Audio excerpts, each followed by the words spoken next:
Hey folks, Eric Kelly's Concept here. Another episode of DIY You Can Do It. Today we're going to work on this 2008 Nissan Altima. We will be replacing the driver's side CV axle. Folks, just a reminder, this is an informational video. Please proceed at your own risk. This is just how I do it. This is just to give you hints on how you would do it if you were working in your car. First thing you want to do is go ahead and lift up the car on both sides. Underneath there, I do have support jack stands.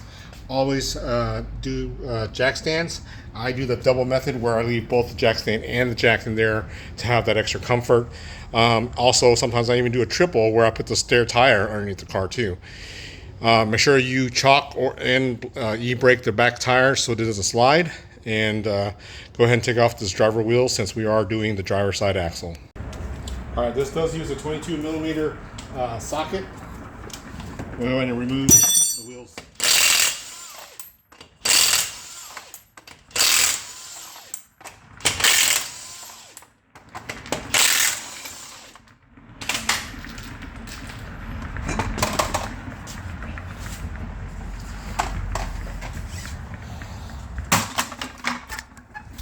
So real quick rundown here. CV axle goes through here on front wheel drive cars.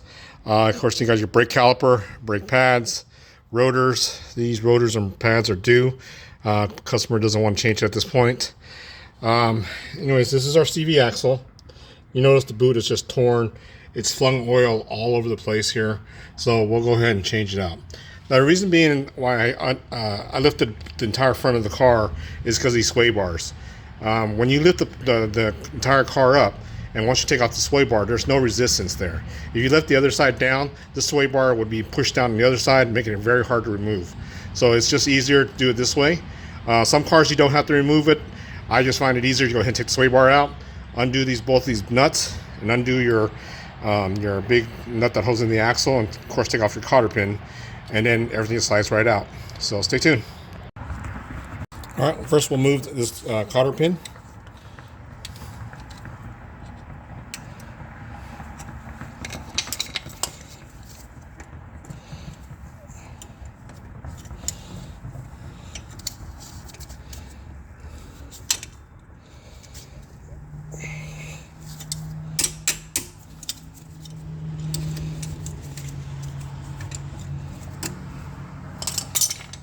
I'm going to use my 32 millimeter socket with my impact. If you don't have an impact, use your 1/2 inch wrench and the breaker bar.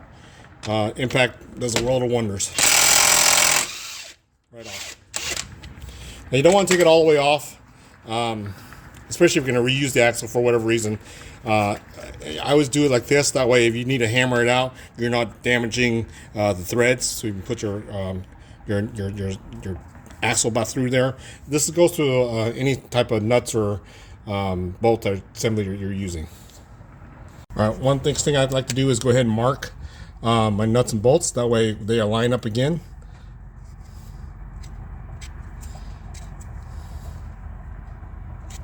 This helps with alignment issues, or at least trying to get it back to alignment as much as possible.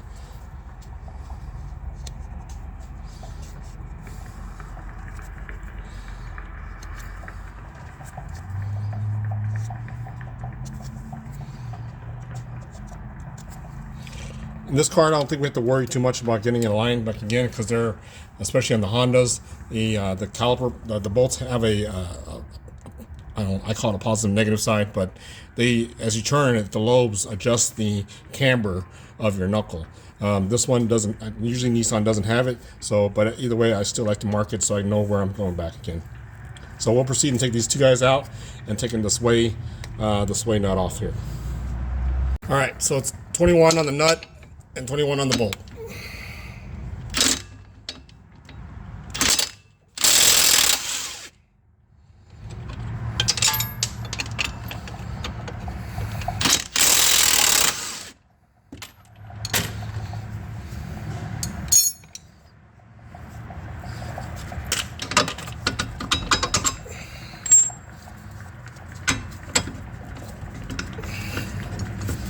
And make sure you keep track which one's top and which one's bottom.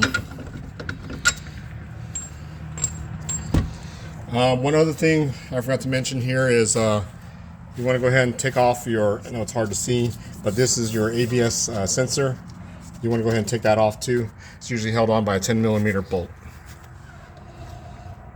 Alright folks, so it looks like I now have to take off the sway bar after releasing these two nuts on the strut itself. It's giving me plenty of room here to work out the axle. Now you want to get your trusty big boy hammer and just smack the center here to take the axle out of the hub assembly.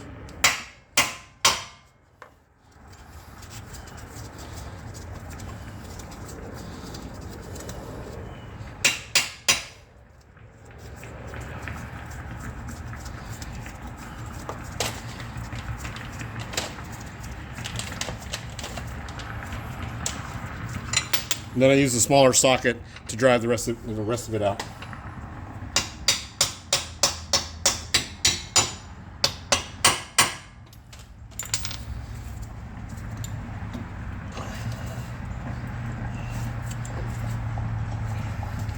I just removed the clip that was holding the brake line. Take the stress off there. You do not want to stretch this bad boy.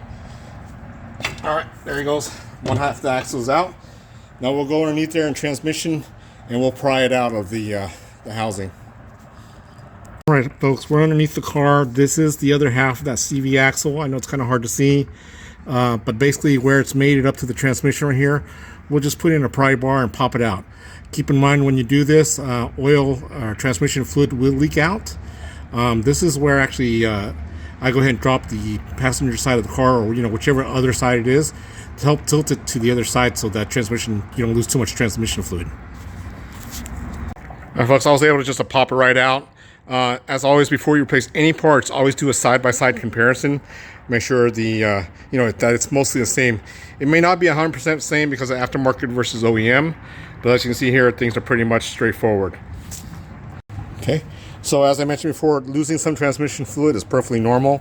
When you go putting in the new axle, make sure that there is this pin here that goes into where the splines are, that goes into the transmission. This is actually helps hold it in. So go ahead and just ease it in the cavity into the transmission.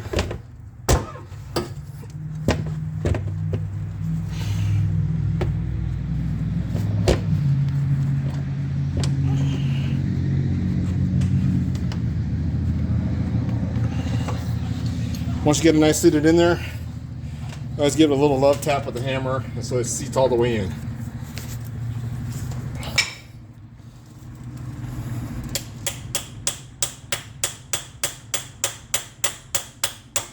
All right, once you have the new axle in, you'll notice it just sits flush. When you pull it, it won't come out, and the transmission stops leaking. Okay, now we go ahead and put the other end back into the hub.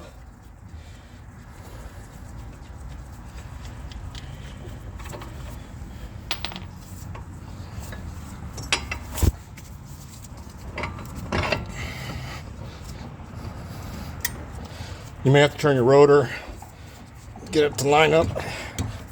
You see it goes through. Now at this point, go ahead and match it up with your strut. Now I'll probably have to put a jack here to lift it up. But yeah, just now you put in your big 32mm, put it according to spec, same with your strut bolts. And then don't forget to tighten up your ABS sensor or else you'll get an ABS alarm. And then put your wheels back on and you're good to go. One last thing is don't forget to refill the transmission fluid. We probably lost maybe a quarter of a quart here, so we'll be adding that back in there. Of course, new ones, not that one itself.